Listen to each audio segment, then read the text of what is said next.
Fascist Awami League নিষিদ্ধ হয়েছে আলহামদুলিল্লাহ। অনেকে কইতেছেন না এইটা নিষিদ্ধ না, এটাই আইনত নির্বাহী আদেশের নিষিদ্ধ।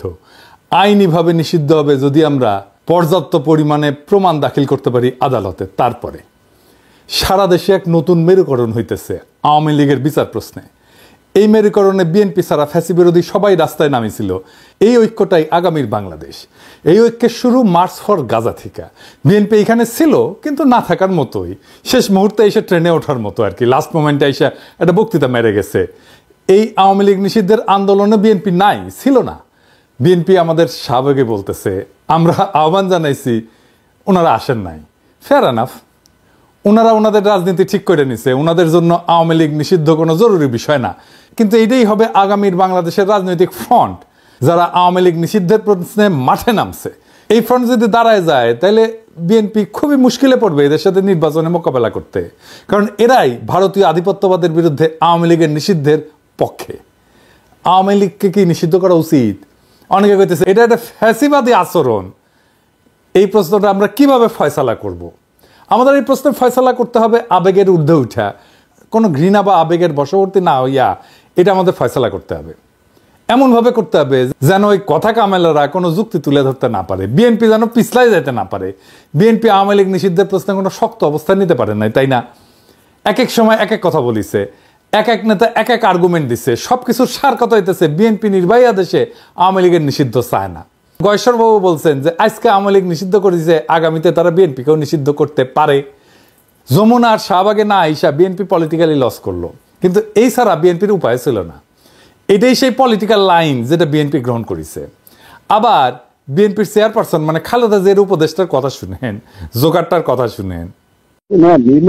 যে খেলা জড়াইছে এই ছেলে পেলেদেরকে নিয়ে, আমি তো বলি ন্যাশনাল এনসিপি না, ন্যাশনাল চিলড্রেন পার্টি।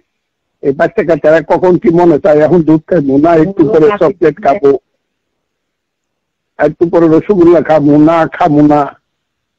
দেশটাকে তো এরকম মনে করছে। আর ওই লুটপাট করে কিছু টাকা পয়সা, এরা তো আসলে গড় আছে দয় নাই, এইরকম গড়ের ছেলেরা আসছিল এখানে, এবং এদেরকে কালো শক্তি এদেরকে রেডি করিয়া কয়েক বছর এই কাজটা করাইছে। এখন এরা ধরাকে সরা জ্ঞান করে। কয়জন মানুষ আইছে ইউনুস সাহেবের বাড়ি ঘেরাও করবো, পুলিশ বাধা দেয় না, মিলিটারি তাদেরকে দুলাভাই ডাকে, হ্যাঁ আব্বাজান ডাকে পুলিশে, এরা এত আদর যত্ন, মেয়েরা মানে জামাই আদরে নিয়ে আসে। কয়জন লোক হয়েছে এখানে? আওয়ামী লীগের যদি বাধা না দেয়, এখনো যদি বাধা না দেয়, আওয়ামী লীগের ঢাকা সিটির একটা ওয়ার্ড থেকে যে লোক একটা এখানে আসবে ইউনুস সাহেবের এইখানে, অতগুলো লোক তো হয় নাই।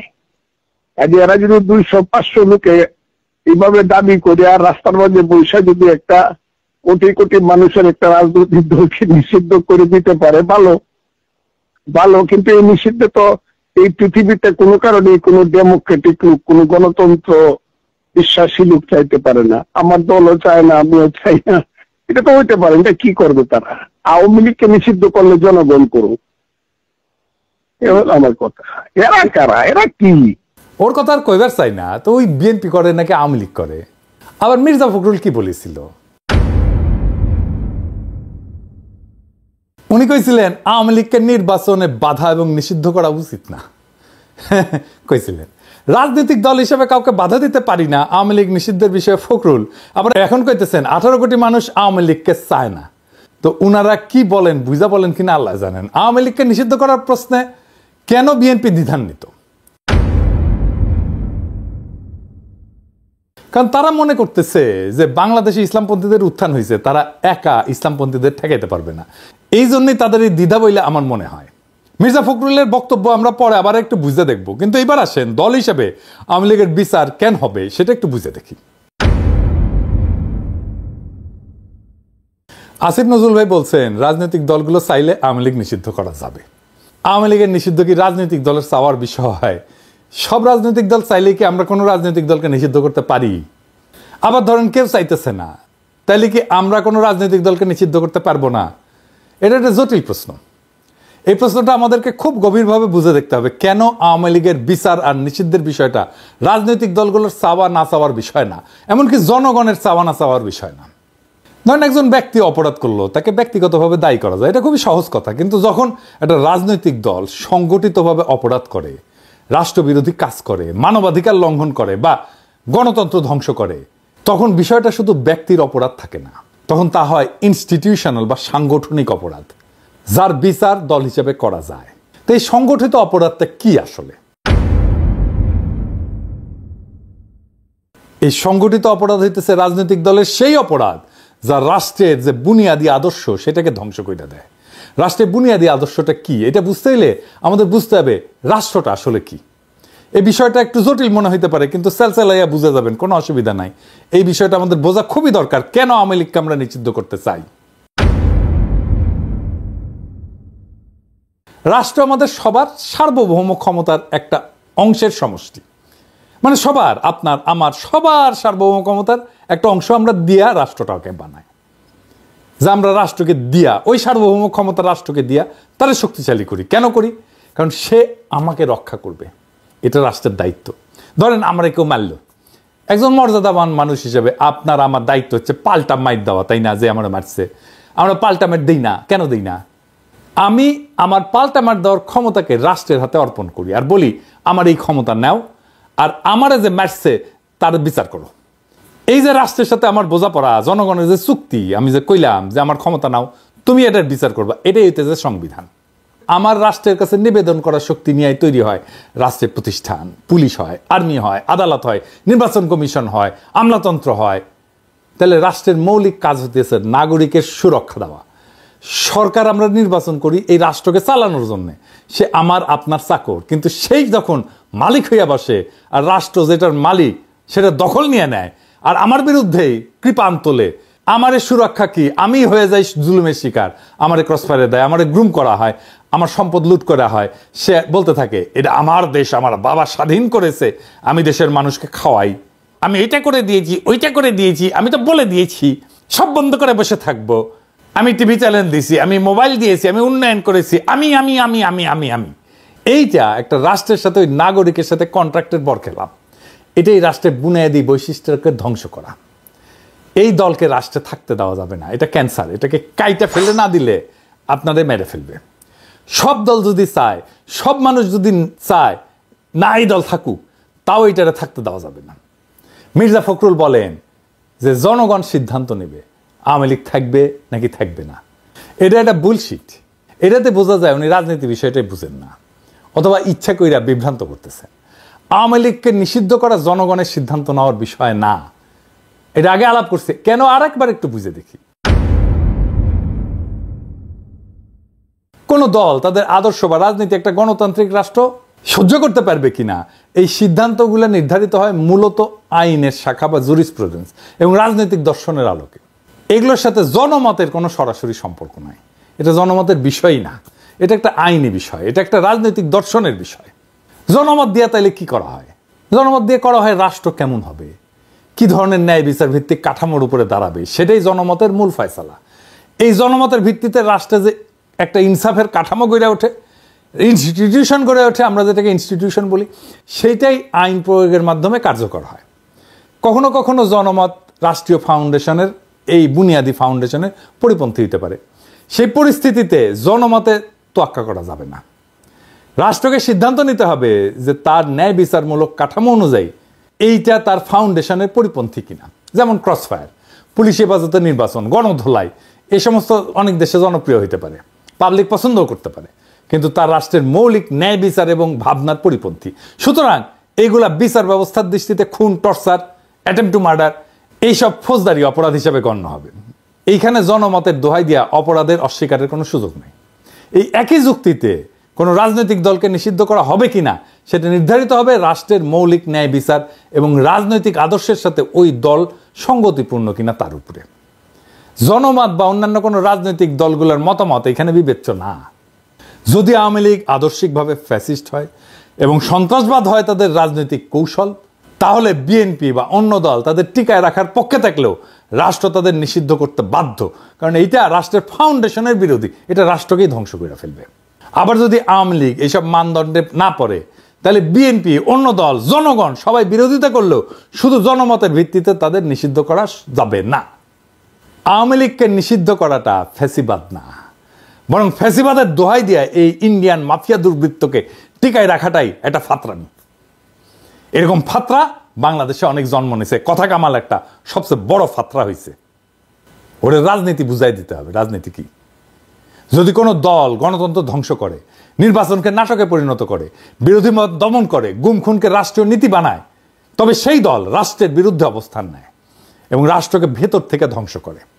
এই ক্ষেত্রে রাষ্ট্রের দায়িত্ব হইতেছে সেই দলকে নিষিদ্ধ করা, রাষ্ট্রের নীতির এবং গণতন্ত্রের শুদ্ধতা রক্ষা করা।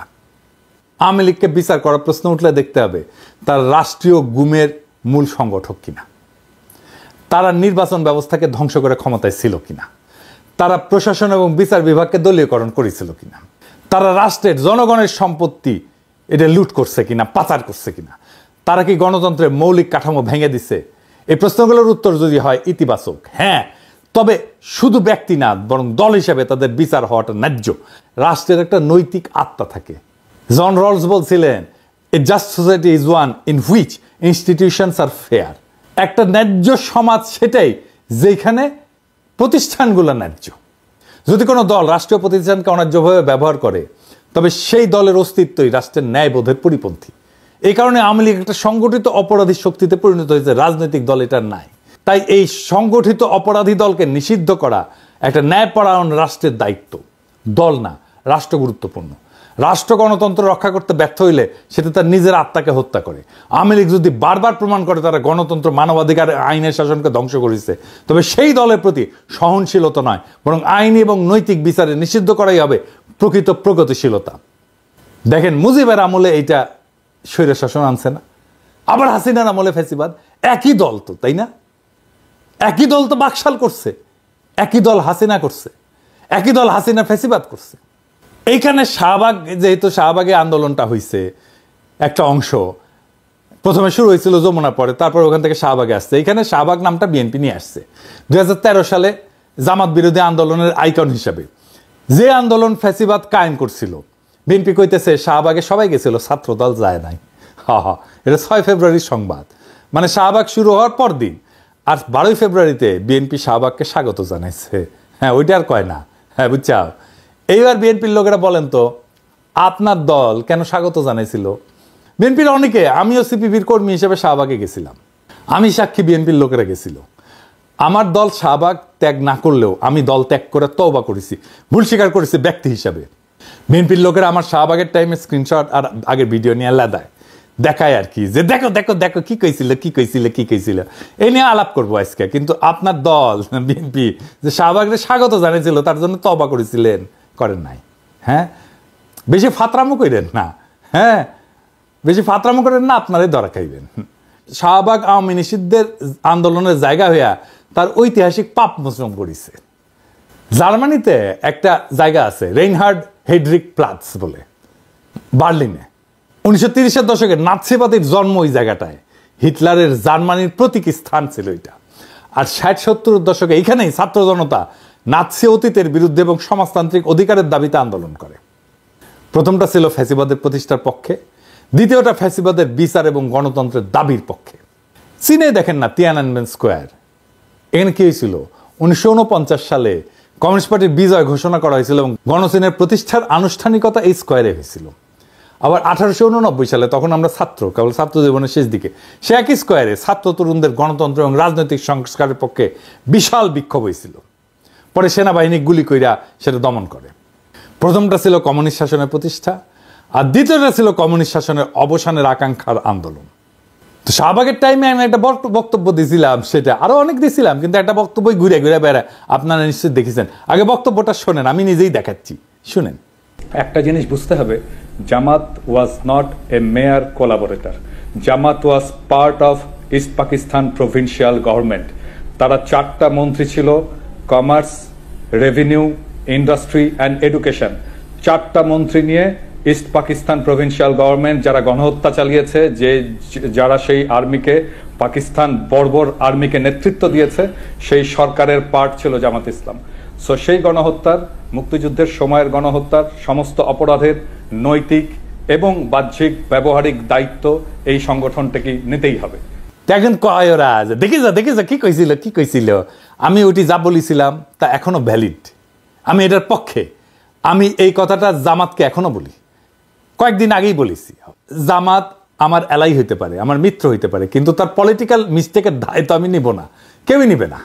হ্যাঁ, বন্ধু হিসেবে, রাজনৈতিক মিত্র হিসেবে পরামর্শ চাইলে আমি দিতেই পারি, বা পরামর্শ যাতে রাজনৈতিক ভুলকে ট্যাকেল করার জন্য কাজে লাগাইতে পারে, কিন্তু তার রাজনৈতিক দায় তার একান্তই তার, আমার না। আমার মিথ্যার রাজনৈতিক দায় আমি নেব না, কেউই নেবে না। জামাতও আমার মিস্টেকের দায় নেবে না। 1971-এ জামাতের দুইটা বড় ভুল ছিল। না, পাকিস্তানের অখণ্ডতা রক্ষা করতে চাওয়াটা কোনো অপরাধ না, ভুলও না, এটা একটা অনেস্ট পলিটিক্যাল পজিশন। সমস্যা হয়েছে 25শে মার্চ রাতে একটা গণহত্যা হয়েছিল, এটা জামাত নিজেও স্বীকার করে। কি জামাতের ভাইরা, আপনারা স্বীকার করেন না? একটা গণহত্যা একটা জাতির জীবনে খুবই গুরুত্বপূর্ণ ঘটনা। সেই প্রশ্নে আপনাকে ভিকটিমের পক্ষে দাঁড়াইতে হবে, জালেমের বিরুদ্ধে দাঁড়াইতে হবে। জামাত ওই গণহত্যার বিরুদ্ধে কোনো রাজনৈতিক পজিশন নেয় নাই, কোনো বিবৃতিও দেয় নাই। তারপরে আবার কি করছেন, ওনারা মহাসামর হয়ে সরকারে জয়েন দিলেন। হ্যাঁ, পূর্ব পাকিস্তানের সরকারে। ধরেন হাসিনা পড়লো না অগাস্টে, সে তার সরকারে আনু মোহাম্মদকে নিল, পরে জুনায়েদ সাকিকে নিল, সিপিবিকে নিল। তো এরা কি তাহলে সেই জুলাই আগস্টের গণহত্যার দায় নিয়ে ফেললো না? তার দায় তাদের কাঁধে চাপবে না? তো দুইটা মিস্টেক তো, জামাতের কাঁধেও একই দায় চাপছে গণহত্যার। তো জামাতকে এই প্রশ্নের ফয়সালা তো করতেই হবে, এটাকে ফয়সালাবিহীন রাখা যাবে না। আমি ওই সময় ওই বয়সে মিস্টেকটা খুবই সঠিকভাবে ধরতে পারিছিলাম। চালান এটা বরং বোঝাবে যে আমি কোনো পলিটিক্যাল মিস্টেক করি নাই। আওয়ামী লীগ নিষিদ্ধ হয়েছে, এটা কোনো প্রতিশোধ বা কোনো প্রতিহিংসার বহিঃপ্রকাশ না, এটা হইল রাষ্ট্রের আত্মরক্ষার একটা জরুরি পদক্ষেপ। এই সিদ্ধান্ত কেবল রাজনৈতিক না, এটা ন্যায় বিচারের প্রশ্ন, ইনসাফের প্রশ্ন। আজ বাংলাদেশের রাজপথে যারা আওয়ামী লীগের নিষিদ্ধের দাবি নিয়ে দাঁড়াইছিল, তারা কেবল একটা দলের বিরুদ্ধে না, তারা দাঁড়াইছে ফ্যাসিজম, দখলদারিত্ব, রাষ্ট্রীয় সন্ত্রাস, ভারতীয় আধিপত্য, ভোট চুরি, গণতন্ত্রহীনতার বিরুদ্ধে, মানবিক অধিকার ধ্বংসের বিরুদ্ধে।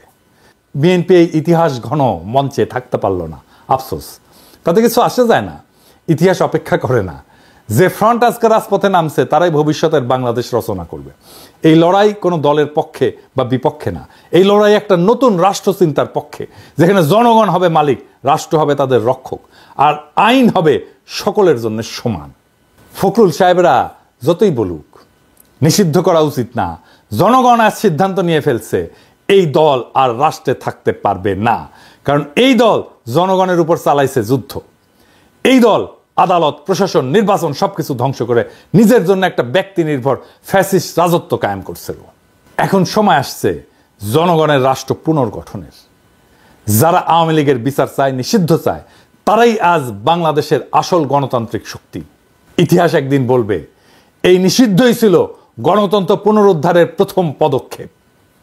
আর এই যাত্রা যেটা শুরু হয়েছে সেটা কোনো একক নেতার না, কোনো দলীয় কৌশলেরও না, এটা জনগণের বিপ্লব, এটা আত্মার দাগ। এই আওয়ামী লীগের নিষিদ্ধ করে আমাদের যে যাত্রা, সেটা ইতিহাসের শুরু, শেষ না। আমরা এটা শেষ পর্যন্ত নিয়ে যাব, জনগণের বিপ্লবকে চূড়ান্ত লক্ষ্যে পৌঁছে দেব ইনশাল্লাহ। ইনকিলাব জিন্দাবাদ।